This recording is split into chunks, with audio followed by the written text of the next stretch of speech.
Hello, my name is Tim Brophy and I'm the Director of Institutional Assessment here at the University of Florida, and welcome to our module on entering data for academic programs into Compliance Assist. Here are our goals for this particular session. First, we're going to simply review the Compliance Assist reporting fields that you're already familiar with because you have probably already entered some data into Compliance Assist already. Then we're going to take some time to introduce and describe and explain the data reporting guide or template that you've been provided for how to enter data for student learning outcomes and program goals. Now, if you haven't already done so, you want to go to the course materials part of this module and download a copy, either Word or PDF, whichever is easy for you, and print yourself a copy of the two templates or two worksheets for this particular module so you can follow along while I give you some instructions. And then I'm going to share some examples of some data reporting that's been done already at the University of Florida in the 2011-12 academic year, just so you can see some examples of the kind of data that we're looking for in this particular work. So here are the program entry fields for program goals, and here you see evaluation method and results and use of results. So what we want to explain here is exactly what should you enter into these fields. Well, for evaluation method, the first thing we want you to do is simply state your measurement method. Now this should come directly from your work in the academic assessment plans. If you haven't got your program measurements in there, then you want to be sure to enter your program measurement here, and if it is modified at all since you entered your plan, then it's okay to change that now. Okay, then in the results section of the program goals entry field, you're simply going to briefly state the results that you obtained for your program goal, and then we want you to include or attach in summary form the data that you reviewed. All right, in the use of results section, we're going to ask you to simply state who reviewed the results. It's important for us to know which group of faculty or administrators or which committee reviewed the results that you have reported in the previous window. And then we want you to refer to the results that you actually reviewed. It is possible that you have results that are so extensive that you may not need to refer to all of them in reference to this into the particular program goal that you're reporting.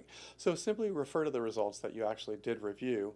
Okay, and then we want you to be sure to state actions in the past tense. Now on the template guide that you have, that you've printed off before you started this module, you'll see some examples of the kind of wording that we recommend. For example, instead of saying, we will change our program goal for next fall or next year, you simply say that after our review, we decided to modify our goal 1 to read and then tell us what it is. Because our accreditor is quite sensitive to these differences in wording. They want to see that we've made a decision, that we have already decided what we're going to do, and that we've already implemented the decision. Not that we plan to do the decision, to do the implementation in the future. Now let's talk about student learning outcomes because we have to report on those as well. There are 3 primary fields here that we're going to discuss. First of all, in the assessment methods field, we ask you here to just simply list or tell us what the assignment or the exam or the project or whatever it is that you're assessing, what that is in this assessment method. And then if you've used a sample, you can use the sample size chart to refer to that we have on our assessment website, or you can tell us with your sampling procedure if you did indeed use a sample. If you did not use a sample, then you don't need to tell us about that. Okay, talking about results. Well, in the next field, after you've explained your method, we'd like you to enter here the criterion for success. Now, what is a criterion for success? It's simply the percentage of students who, or the minimum percentage of students, I should say, who you determine can pass your student learning outcome or pass the assessment that you consider to be acceptable for the student to display or to demonstrate achievement of the student learning outcome to your satisfaction.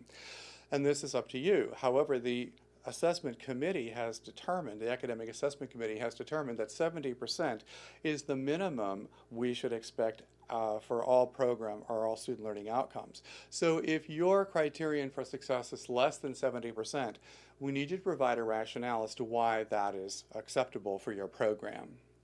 Now, the next thing we want you to do is very clearly state the number of students that passed the assessment out of the total of whatever number of students took the assessment, and then give us the percentage. So we write this as, X number of students passed the assessment out of a total of Y number of students for a percentage of Z%. And this is important because if you just tell us a percentage of the percentage of the students who pass, say it's 75% of the students pass, so therefore they meet the criterion for success for your program, then we don't know if that's 3 out of 4 students or 300 out of 400 students. That makes a big difference in the interpretation and the context of that particular report. Then we want you to state whether or not this meets or does not meet the criterion for success. And even if something meets the criterion for success, you may decide that you want to go on and modify your student learning outcome anyway, because if 100% of your students are meeting the criterion for success, you may think, well, we need to strengthen our student learning outcome or raise the bar on it a little bit, make it a little bit more rigorous. And finally, we ask you to attach the data that you shared with your faculty or with whatever group reviewed the data. So we want that in summary form. Now remember, we don't need all of the raw data, but we do ask you to keep the raw data on file in case it should be requested for any reason. But anyway, if you'll just attach the summary that you used to review with your faculty or the group that you reviewed, that would be, reviewed the results with, that would be great. Then the last part is the use of results. This is the second part of the results reporting.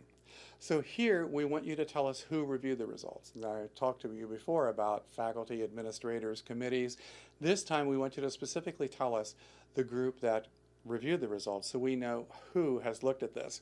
And then we want you to refer to the results that you reviewed in this particular part. So again, you may not have reviewed all of the data that you have collected. You may review some of it. Anyway, tell us which results you actually reviewed. And then state your actions again in the past tense. Like we mentioned for program goals earlier in the module, we need you to say something like, we decided to modify our student learning outcome based on this data. Or we decided to take no action because our students are performing acceptably at this point. Not that we will change something in the future. All right? We want to be sure that you state something in the past tense. All right, let's take a look at some examples of data reporting now. These come from programs across campus.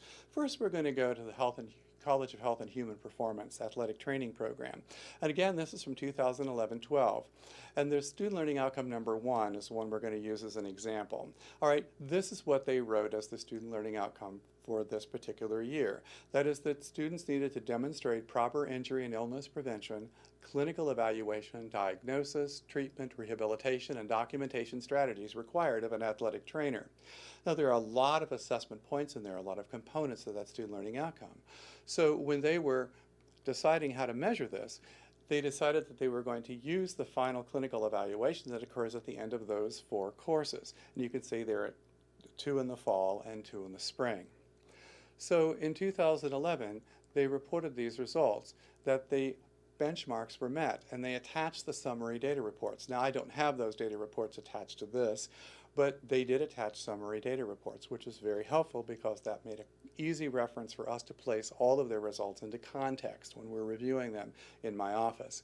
So they also had an ATR steering review committee. That's their steering committee for athletic training. All right, and then one student remediation plan was developed, and actually at the end of the spring, they determined that this student needed to be removed from the program because they were not being successful. So how did they use these results? Well, they reported that they did indeed document success and a satisfactory level of skill retention and knowledge for their students, and they decided that students that did not meet the benchmarks needed to have a case review by the steering committee, which is a really important action for them, all right, and that the recommendations from the steering committee could include remediation, all right, or a clinical experience modification of some kind, or removal from the program. So there is one example from Health and Human Performance. In the Public Health and Health Professions College, here we're going to take a look at the Communication Sciences and Disorders degree. This is, again, an undergraduate program. So student learning outcome number 1 is that students need to apply theories and principles of basic acoustics and psychoacoustics, anatomy and physiology of speech and hearing, and neuroanatomical and physiological bases of speech and normal language development. So they're applying all of these theories and principles in their work. So how are they going to assess this? Well, they assess this in written examinations and a summative assessment in the final semester, and you can see the courses in which those written examinations are located. So here are the results, very clearly laid out. So performance on exams within courses, you can see that in each of the courses, they tell us exactly the percentage of students, the total number of students, and the percentage who pass the exam. Okay, their passing criterion is 75%, but it's very clearly laid out. And for anybody who reads this will understand the context of the success of the students and their performance in meeting this particular student learning outcome. And in the summative assessment, they report that 70% of their students taking the summative assessment met the passing criterion on questions relating to student learning outcome number 1. So we've got it very clear here how the results that they've collected. So how did they use their results? Well, they report that their performance on the summative assessment was comparatively low to the within course assessments, So they're suggesting that the retention of the application abilities is somewhat of a concern, that is, retaining it from courses to practice. So given that this is a pre-professional program, they decided that they needed to retain knowledge and skills in this area beyond the confines of a single course, and that was clear to them. All right, so what they did to enhance the retention of knowledge and skills in the area, they advised their instructors to do some things. First of all, encourage students to decompartmentalize their learning and to overly emphasize the applicability of knowledge across the courses for the practice in the professions.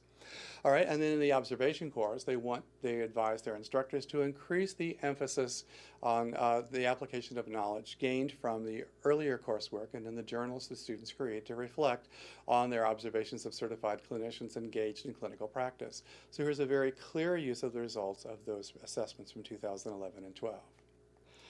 So now that we've reviewed a couple of examples from the programs, let's take a look at the dates that your data reporting is due. And again, it's very important that your data get in on these dates or beforehand, not afterwards. So it's always due on the second Friday of every October. So in the table I've shown you here, you'll see the actual due dates for each of the next 3 years. The important date to remember right now is that the 12-13 data is due on October the 11th of this year, and that's from the date of this recording, not too far away. And then as you work throughout the next few years and get into this cycle of reporting, you'll be able to put in your calendar that the second October in each of the coming years is also the date that these will be due. In October of 14, it'll be October the 10th, and October the 9th of 2015 as well. So that concludes this module. I hope that this has given you some examples and some assistance in how to complete your data reporting and compliance assist. And again, if you have any questions about who to talk to about this, if you have any further questions, you can contact me in the Office of Institutional Assessment. If you have compliance assist questions, please contact Cheryl Gator, our Director of SAC COC, at cgator@aa.ufl.edu. Thank you, and happy data reporting.